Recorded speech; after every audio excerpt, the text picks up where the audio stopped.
What's up, guys? Here for another episode of Three Wise Men. Have myself here, Brian, Andy, Tyler, and Billy's here as our special guest from My Medic today to teach us some stuff. And it's going to be a 6-part series. I will let him explain the details because I have no clue what we are doing. Neither do I. No, I'm just kidding. They call me Turbo because I'm a speed demon. I'm Brian Goldstein. I went from special ed student to 8-figure CEO. I'm Andy Kelly Fresh. I'm a double agent, and together we are the Three Wise Men. So we're going to go through this series of basically what we call a March algorithm. March simply is a way to remember certain steps that you're going to take for first aid, like traumatic stuff. So the M is massive bleeding, right? The A is airway. The R is respirations. The C is circulation. The H is hypothermia. And we're going to cover each of those in detail. So M, we'll start out massive bleeding. Tourniquets and wound packing are the big two with that one. You guys used tourniquets before? You guys pretty spun up on tourniquet use, whether it's like a windlass style with the little stick looking thing or more like the rapid style like this? Yeah, I have most experience with this, the bright neon one. This guy here, that's a very common tourniquet, yep. Cat tourniquet, great tourniquet. I got one of each. I don't know how to use it. Not by the end of the day, homie. So we'll get you squared away. And then LEO, you're probably somewhat familiar with some of these. Yeah, I used 2 of them on 2 victims, so. All right, so let's talk about how tourniquets work first of all, real quick. So the way they work is you have, let's say my finger's the artery, right? When that thing's severed, it's bleeding, you're losing blood insanely fast, right? So the way these things work is you put pressure on that vessel there. So it compresses against the bone, right? So let's say it's somewhere on my arm. I've got the vessel running through my arm. I need to press that vessel against my bone. And that's all that's doing is just pinching off that blood flow. It's very, very simple when you actually think of the anatomy. It's just pinched off, right? So that's generally how tourniquets work. Now, whether it's something like this or this, they all have the same mechanism of functioning, and it's just pinching off that valve. All right, so today we're gonna focus on the rapid style tourniquet. These are super easy to use. They compact, very small. LEO uses them quite a bit. And I've got a few of these. So in all fairness, we'll give you guys the same one and see how fast you guys can get these on a little bit down the road. Turbo, what's your favorite color? Let's go with the green. Green? Andy? Orange. Orange? Red? Red. All right, perfect. So do I rip off this tag? Great question. So that is kind of a natural reaction, like, oh, I'll take that tag off like my t-shirt or whatever. You actually want to leave that on. It has a couple of purposes. One, it kind of holds this part, which is the cleat, in place, providing this little loop. You'll notice whether it's the time tab on this guy or any one of these, there's always a spot, or usually a spot to write the time. Always document the time you put on the tourniquet, because that's going to be pertinent information down the road for the folks at the hospital. Have you guys heard of like, oh, if you put a tourniquet on, you're going to lose a limb? Yeah, have you heard that? Absolutely. Yeah. It's simply not true. Tourniquets absolutely, positively do not equal limb loss. So let's get into the rapid tourniquet here. Basically, you've got one giant long, kind of stretchy piece of cord here. You're going to see the little loop, right? They call it the 3-finger loop. You'll take the tail, slide it through the loop. It's like you're tying a shoe, Brian. Like a little rabbit hole through the bunny. Does it matter which way you're going through? No, and that's the beauty. Like, can you do it this way? Yes, it will work better if you put the cleat away from you. Got it. But in that panic moment, if you happen to do it like this, the way this thing attaches after you wrap it around, it slides in the cleat. As long as you can make that happen with those wraps, which is easy to do, it doesn't matter. All right, so we got the tail through there, making it a big loop. That big loop, whatever leg or arm it is, that's gonna go through the loop. So in this case, let's just do self-application on ourselves. So put your arm through the loop. When we put tourniquets on, we just say high and tight, right? High and tight every time. So tight, pretty obvious. High for a few different reasons. Number one, let's say the person still has clothes on, right? Like they're in uniform, whatever. We do not have time to go ahead and cut clothes because it is an arterial bleed. They're gonna go down. We have, who knows, seconds, maybe a couple minutes. We're not cutting off clothes. So high and tight. You take the tail, wrap it around, and when you're doing this, any tourniquet, the tighter the better. There is no too tight, right? Because we want to make damn sure that blood flow is cut off.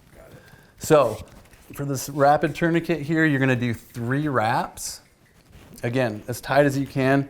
And there's some, like if the patient's very, very small and you have all this tail left, go ahead and just keep wrapping. It's just gonna be that much more effective. My arms are too big. I can't do 3 loops. Oh, listen here, tough guy. Well, this is great though, because everyone's different, right? You have like big arms. So once we do this and we start testing, let's see what those 2 wraps do. So you've got your tail here, and when you're wrapping this, you want to stack them, not on top of each other, but like going down, right? Yeah, looks good, just like that. Take that tail and just simply tuck it into the cleat, like this little loom part, just like that. How simple was that? Great. It was really complicated. Yeah, I know, I get it, but so is shoe tying with bunnies and bunnies and bears. So how comfortable is this right now for everybody? It's not horrible. It's not amazing. How about after a half hour? It's gonna suck. It's gonna start to suck. That's one thing you guys have to keep in mind, whether it's on yourself or on somebody else. They're not comfortable, man, and they hurt, and they're gonna continue to hurt and get worse over time. Sometimes it'll be misconstrued as like, oh, this tourniquet hurts, I must have put it on wrong. Definitely not the deal. They hurt, right? It's unnatural to have your blood flow cut off. Yeah. What colors? Dude, look at my hands. So let's go ahead and take them off, take a little break. So how are you guys feeling of self-application, whether it's on a leg, arm, whatever? These are super simple. Yeah, Super simple. So let's do this. Go ahead and reset your tourniquet, and whatever you did last time, whatever arm you put it on your opposite arm. Ready? Go.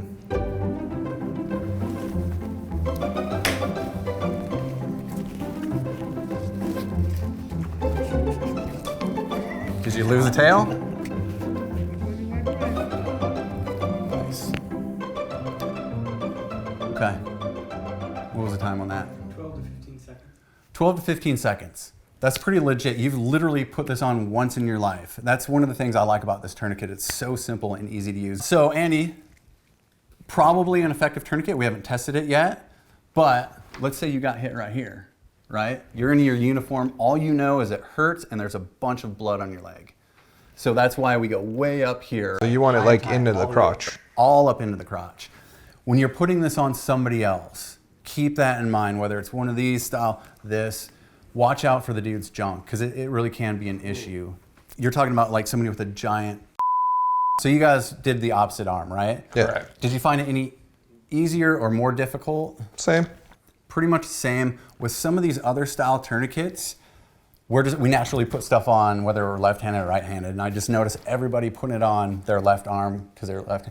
So you have to keep that in mind, like, hey, I need to be proficient in this on both sides.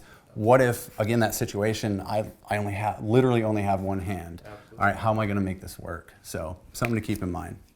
Let's do the upper extremity, and what we're gonna do is we're gonna use this little machine here, which is a Doppler machine. So this allows us to audibly hear the heartbeat when you put it on a pulse point. You're gonna put it on, I'm gonna time you, put a little stress on you, and then let's see how effective your tourniquet is.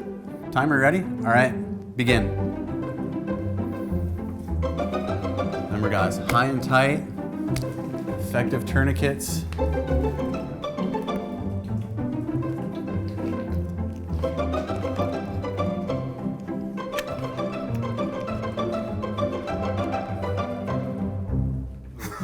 You're wincing it. That's actually a good sign. That's a good sign.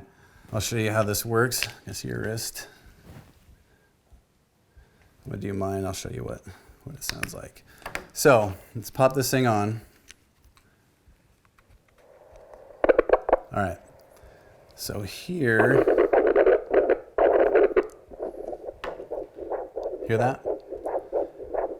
So if I hear that on you, that's bad, right? I shouldn't hear anything.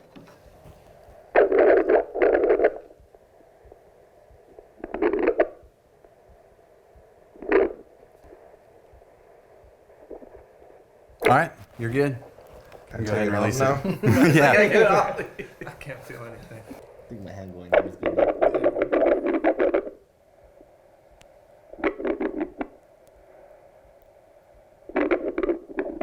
I thought I heard something, but I got nothing. You're good. All right. Pins and needles. So hopefully There's that's no a good promises sign. in war, right?